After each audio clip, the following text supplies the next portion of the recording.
Assalamualaikum warahmatullahi wabarakatuh.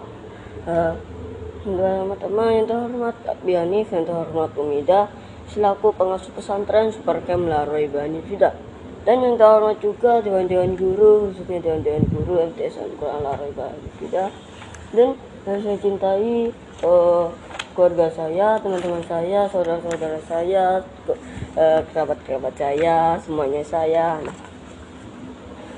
Terutama yang saya cintai adalah orang tua saya.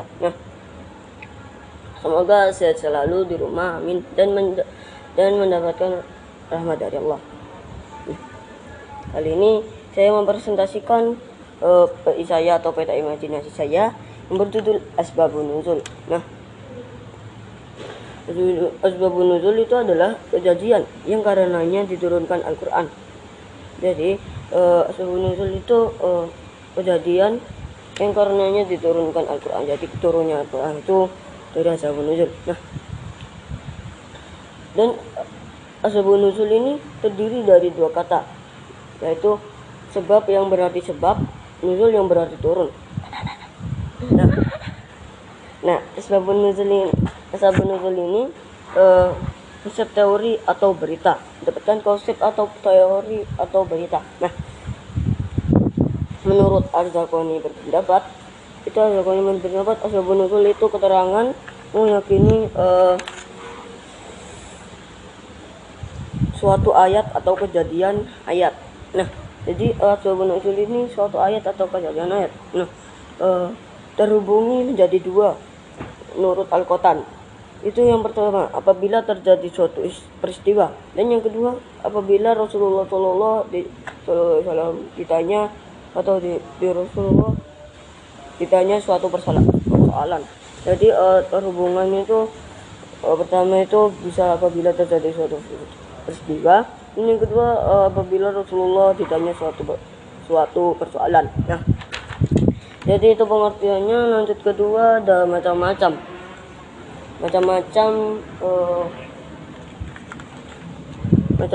Asbabun Nuzul. Asbabun Nuzul ini betul bermacam-macam. Yang pertama ada berupa pernyataan teks dan jelas menyatu sebab.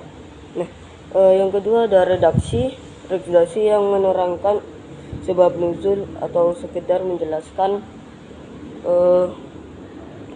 berupa pernyataan, yaitu jelas, tidak jelas, dan kandungan hukum ayat.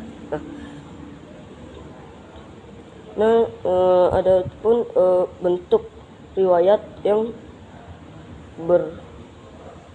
berbeda-beda. Itu ada 7.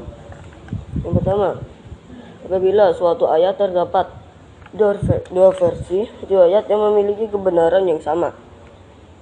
Lanjut, yang kedua, apabila terdapat dua riwayat yang sama satu tingkat kebenaran dan tidak disatukan. Dan yang ketiga ada apabila ada dua riwayat yang sama. Dan yang keempat ada apabila riwayat itu banyak dan sebenarnya menegaskan sebab nuzul. Dan yang kelima ada suatu peristiwa yang menjadi sebab. Yang keenam ada redaksi riwayat tidak tegas. Dan yang ketujuh satu redaksi riwayat. Jadi itu macam-macamnya banyak sekali. Ada 7 ya. Lanjut ke urgensi Asbabun Nuzul. Urgensi Asbabun Nuzul ini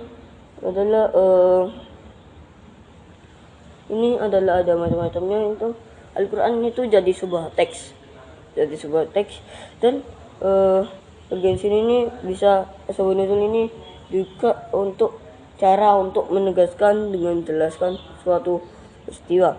Dan untuk mempelajari Asbabun Nuzul itu sangat penting. Jadi mempelajari Asbabun Nuzul itu sangat penting dan Asbabun Nuzul itu dalam menunjukkan kolerasi. Jadi itu urgensi Asbabun Nuzul atau cabang terakhir atau topik ketiga. Sekian dari presentasi saya. Bila ada kata salah mohon dimaafkan, kurang lebihnya mohon dimaafkan. Ihdinas syiratal mustaqim. Wassalamualaikum warahmatullahi wabarakatuh.